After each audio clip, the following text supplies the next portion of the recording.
If you're a new parent, you might be quite familiar with the tugging and the pulling and the scratching and the grabbing and the pulling and all of the many touches that a child requires of a new parent. And those needs don't just disappear. Kids are very touchy typically for most of their childhood and until they get embarrassed enough of you as a parent that they don't want to be seen with you. And then they drift a little bit. But also normal, at least here in the West. I wanted to talk today about being touched out. This is a concept that I see quite a lot, particularly in new parents, as I've mentioned, and it's a very common phenomenon. It's talked about all over the place in mommy blogs, in videos for parents. I think a lot of times they may even cover this in new parent classes, which is great. And so it's a pretty common phenomenon. This is something that happens, especially to new mothers. The needs of a child are very physical. And there's benefit in this, of course. I mean, the entire oxytocin system is meant to help us bond with the people around us, especially parent to child. That said, any good thing has its limit, and touch is one of them, particularly when it's coming in the form of a child needing something from you and their required needs and how you can meet them. And this becomes very draining. It's tough. It's hard for parents to meet those needs all the time, especially with all the modern stuff we have, so many working hours, both parents having to work, usually full time. There's a lot of needs that are struggling to be met by parents. And this just throws, another layer on top of that. It's basically a form of sensory overload. That's what being touched out is. Like most forms of sensory overload, though, there are ways to manage this, to intervene upon this, to find a better outcome. So that's what I'm going to talk about today. As a counselor, I get to listen to people talk about their experiences every day. I love it. I learned about this concept of being touched out by listening to the parents of the children that I came to treat, or just by treating the parents individually. I started in the family system, so I have a ton of experience with families, and this is something that comes up a fair amount, especially when it comes to the relationship between the parents. So in listening and asking questions and really sitting with clients and families that were dealing with some of this, there's something that I sort of learned, and I wanted to share that with all of you now. This framework, let's call it a framework. This framework has allowed me to help clients deal with this issue of being touched out and find a new way forward that can help them meet the needs of their youth and also not overload themselves constantly. So let's get into it.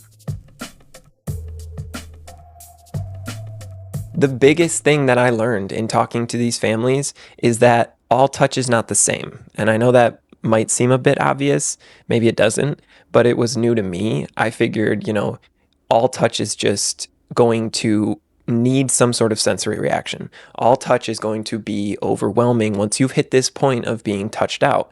And so there's essentially nothing you can do except fully retract yourself from touch, find moments and many times throughout the day or at the end of the night or whatever it is to sort of step back and get some distance from the touch, to not have to engage with it anymore.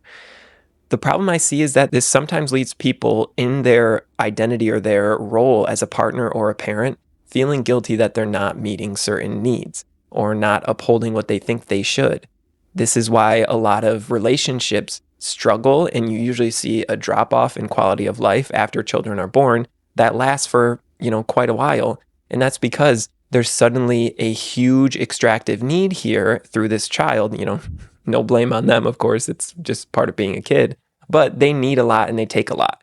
And in doing so, they can run us a little dry or a little raw, as it were, on our sensory experiences just by overloading us. What I noticed, though, is that the touch doesn't have to always feel that way. It doesn't have to be overwhelming. It doesn't have to be something that you struggle with. It doesn't have to be something that really makes you feel like your nerves are on a knife's edge. So what I've discovered is that there's actually two types of touch, or at least we can put it in a framework of seeing touch in these two ways. And offering this perspective to families has been pretty helpful, at least by what they report back to me. So here's the framework. There's two different kinds of touch. There's extractive touch and there's regenerative touch. Or to put it simply, there's taking and there's giving touch. And this is, I think, what's very important. Now, there's like a neutral touch too. I'll get into that. But basically, if you can look at it in terms of extractive versus regenerative touch, this may be a framework that's helpful. And let me explain it. So as a parent, all touch engaged with your child, for the most part, definitely for the first handful of years, is extractive. They want something from you. They need something from you, and they're going to take it. They want to tug on you. They want your attention. They want your affection. They want your time, all of these things. And so they extract it from you through that touch. And it almost, if you're going to put this in like a metaphorical sense, it really is an extraction of energy. They are sucking that energy out of you, and it's tough. I mean, it's a lot to be required of, and it leaves the body feeling taken from in a way that's not super satisfying, obviously. And so it leads to this sense of being overwhelmed. And that's because it's not being counterbalanced. That extractive touch isn't being met in kind with regenerative touch, with touch that makes you feel like you're receiving and not giving.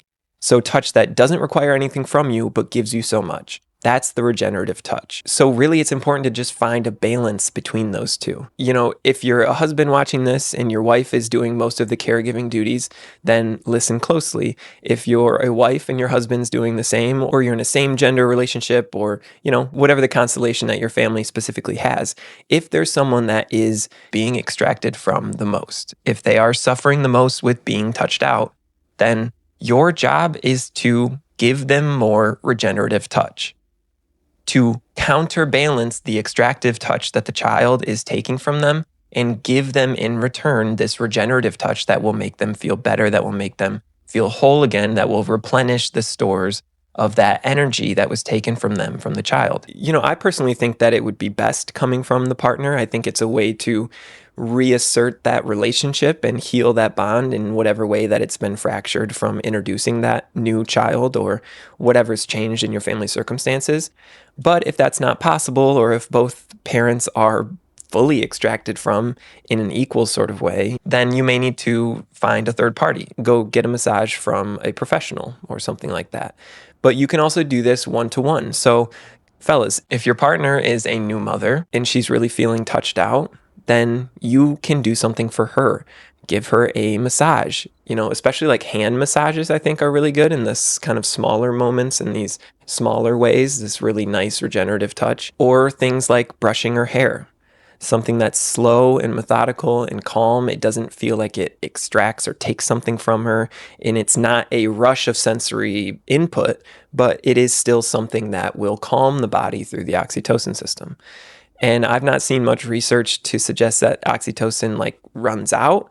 So this is what, again, leads me to believe that it's not the touch itself or the sensations itself, but it is really the energy behind or the intention behind the touch. The reason I split these into two is that I think it's helpful to identify what touch is giving more to us and what touch is taking from us. Ultimately, it's just about finding a balance.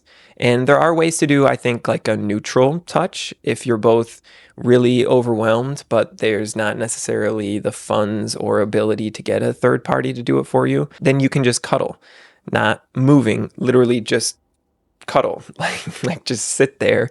That will reduce the sensory input and still allow this sort of bonding and oxytocin system to kind of rev up and get you feeling in a better place and more in tune with the people around you. Now, I'm not saying that a mani-pedi from your partner is going to fix everything, but I think if you take this framework and apply it to yourself and your family and your experience day to day, you may find that there's just too much extractive touch, and all of that is being drained away, and you're not replenishing it in a way that is going to keep you happy and healthy. If you are struggling, and I guess if you're personally struggling with this, then after watching it, send the video to your partner so they can help you out. But if you are caught in this situation, particularly as a new parent, like I've said, you want to find that balance. Strike that balance as best as you can. Try to match the extractive touch in an equal amount with the regenerative touch. Try to match the taking with the giving. Of course, sometimes you do just hit your limit, and that's okay too. Take a break. You can isolate as needed. I'm not saying it's wrong to just take some time to yourself. I've just seen this turn into a thing where parents feel like they are doing too much detaching from their family in trying to address this touched out situation. And that just further feeds this sense of guilt or not being a good enough parent or not being bonded enough. And I don't want that for anyone. I just want everyone to feel like they can express their needs and have their needs met. And this framework can help you do that. So if you have any questions, leave them in the comments. If this was helpful to you, I would love to hear about it. Thanks for watching.